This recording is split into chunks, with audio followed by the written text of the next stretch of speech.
everyone and welcome back to my channel. My name is Emily, but you can call me Ems. Today we're going on a little field trip to the New Brunswick Military History Museum at the CFB Gagetown, so Canadian Forces Base Gagetown, which is not too far from Fredericton in New Brunswick. And they have a very special exhibit on right now until March 29th, 2024. It's called Knitting, Remembrance and Recognition. So the exhibit launched on January 23rd. They had a special launch January 25th, which I did not go to because of their opening hours. They're Monday to Friday from 10 a.m. to 4 p.m. So it's a bit of an awkward time space, but I did take the day off today from work specifically to go to this exhibit. And so this is co-curated by the Four Seasons Fiber Group in Kings County Museum, Kentville, Nova Scotia. With the support of the New Brunswick Military Family Resource Center Knitting Club, they still do soldiers' comforts for those overseas fighting now. And then there is the Briggs & Little Woolen Mills was one of the sponsors, Knitting Nook, which is a knitting shop, and King Woolens, which is also a knitting shop locally, and the 2nd Royal Canadian Regiment and the PANB. So this was a very cool exhibit that I'm very excited to show you and talk about. I'm just going to be showing some photos from the knitting exhibit, and I will do a bit of voiceover about some of the information I got. And then they also had this really cool exhibit that was a walk through time of the New Brunswick military history. So I just thought that that was a very interesting walk through. It showed different points in history, important battles, uniforms, different artillery, different things like that. I'm not a big military history buff, but I do love history, especially history of crafts and women's history, and the war knitting effort for soldiers' comforts was very, very big. So without further ado, let's jump into it. And just quickly, jumping back in from editing, as you do, this is actually going to be a two-part series. The first one being the walk through the museum and the information on the knitting exhibit. And then my second video will be a flip through of this knitting book. So this is they've copied it and reprinted it for anyone at the museum to take home. This was given by the Provincial Archives of New Brunswick, which is what the PANB is. So this is Monarch book number 87, Hand Knits for Men and Women in Service, published by the makers of Monarch Yarns. So we're going to have a flip through this and see some of the photos, some of the patterns, and maybe have a think of if we want to make any of them. So back to your regularly scheduled museum tour. Editing Emily, part 2 Electric Boogaloo. Very quickly, I'm very sorry. I got permission from the Military History Museum of New Brunswick to film and take photos. They actually encouraged it because they were like, that's so fun, that's so cool, maybe it'll let people come to the museum because it's free. So, go. Volunteering as part of Total War. Volunteering was an integral part of the Total War Canadians experienced during the First and Second World Wars, offering civilians a meaningful and practical way to contribute to the national war effort. Volunteering is a broad term when applied to wartime Canada, encompassing a wide range of activities. Canadians valued, applauded, and valorized the spirit of voluntary service during both World Wars, regardless of whether it was expressed through knitting socks for soldiers, growing a victory garden, or being the first in one's neighborhood to enlist in the army. Women volunteers and knitting. Women volunteers played a major role in a variety of ways during both wars, and one of the most visible artifacts of their work was in knitting soldiers' comforts, such as scarves, mitts, hats, socks, and sweaters. Women's groups from the Red Cross to the IODE and women's institutes joined an army of volunteers across Canada knitting for our servicemen and women overseas. But they also knitted for war victims, including refugees, children, and even war brides in Britain and the continent whose material lives were severely disrupted by the devastating effects of bombing and rationing, which limited both food and clothing supplies. The booklets of knitting instructions issued regularly throughout both wars by the Canadian Red Cross and other organizations will lead a knitter to finish products that look like the same in the 21st century as it would have done in the early 20th. The Monarch Yarns Craft Book, number 87, includes patterns for every conceivable garment for men and women in uniform, as well as practical styles for war victims. It also includes a long list of women's war charities across Canada, showing the important role knitting played as part of women's total war effort. Some of the New Brunswick-based volunteer knitting groups mentioned in the craft book under A Glorious Roll of Honor includes the Bath Soldiers' Aid Fund, Brown's Flat Soldiers' Aid Club, Campbellton Women's Wartime Association Fund, the Girls They Left Behind Them Club Fund, Heartland Soldiers Comfort Association Fund, Independent Women Workers of Lower Derby Fund, and the Norton Women's Service League Fund. Pictured here are women volunteers from the Howe Lake, New Brunswick unit of the Canadian Red Cross Knitting for Soldiers, August 1942, from the Provincial Archives of New Brunswick. Shown in the background of this photo, with the orange line pointing towards it, is a shawl made with Morse code knitted into it. When Western Allied forces inserted special operations agents, or spies, behind enemy lines, these people carried secrets, codes, and messages for in-country resistance forces. If enemy forces caught agents with those secrets, the agents were instantly executed. To prevent this, the messages were coded and often hidden inside of knitted garments worn by agents. This display indicates some of the methods used to hide the information in knitted items. There was also a secondary display showing scarves, dishcloths, like washcloths, etc. The Morse code key and radio are indicative of the way that most communications were sent back to the Allied forces, often in Britain. Morse code messages were, as the name implies, coded and sent rapidly, and with the right radio equipment could be sent long distances. During the occupation of France, BBC Radio London regularly sent coded message through their programs intended for the ears of the French resistance. While radios were illegal to possess at the time, brave listeners would follow the programs and pass the messages along. One agreed-upon message used the opening lines of French poet Paul Verlaine's poem Chanson d'automne. The first lines, Les sanglots longs des violons de l'automne, the long sobs of the violins of autumn, meant that Operation Overlord, the D-Day invasion, was to start within 2 weeks. The next line, Blesse mon cœur d'une langueur monotone, wound my heart with a monotonous languor, signaled that the operation would begin within 48 hours of the broadcast and that the resistance would begin their sabotage efforts.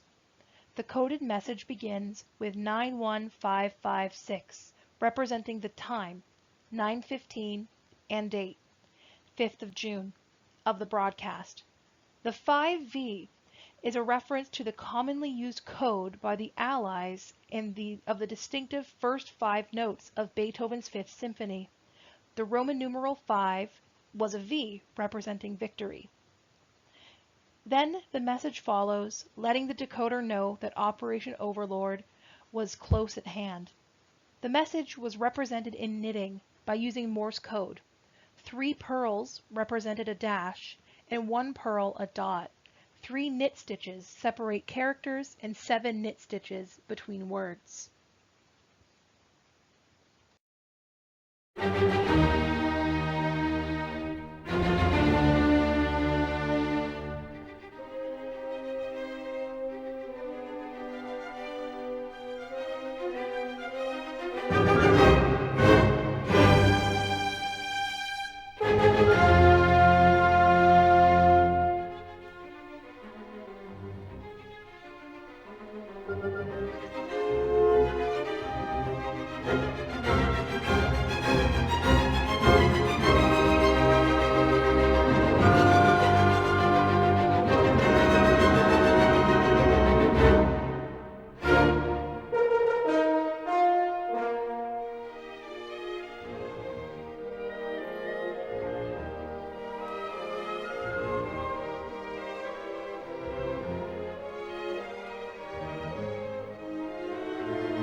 But thank you guys so much for watching today. I think that today's little visit was really fun. I'm really hoping I can get this edited and uploaded so that you can then go see this exhibit. It was really fun. It might end up being taken to other areas, maybe this one in Kentville, Nova Scotia, but let's see. So leave me a comment down below what you thought of the museum and the knitting exhibit. Was there anything you didn't know before? Anything you thought that was really cool? Leave me a comment, tell me. And don't forget to hit subscribe for randomly selected, usually knitting related content. Bye.